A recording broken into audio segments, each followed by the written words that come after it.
This take might be a bit too picante for the populace, but I think one of the reasons that biracials with white moms end up adopting this too white for the black kids, too black for the white mythology is because that's the messaging they receive from their mothers.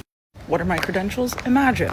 But I was reflecting on this recently because growing up, a lot of the time, I felt distinctly other, and I was one of those mixed kids that felt like I didn't want to be associated with black culture and desperately tried to white knuckle, hair straighten, punk rock my way, book read my way into whiteness.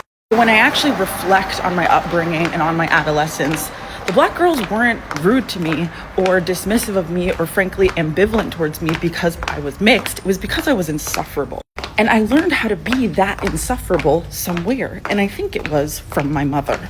I learned it by understanding my hair and my very being as inconvenient. I learned to recognize my own blackness as a source of frustration.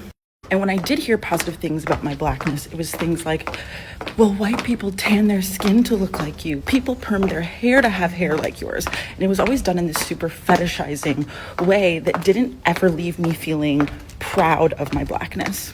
And when I looked around my family and the dynamics of my family and how they engaged with race, how they thought about blackness, I wasn't exactly picking up from them that it was something that I should be proud of as a component of my identity. I was actually encouraged to see myself neutrally, and neutral is white.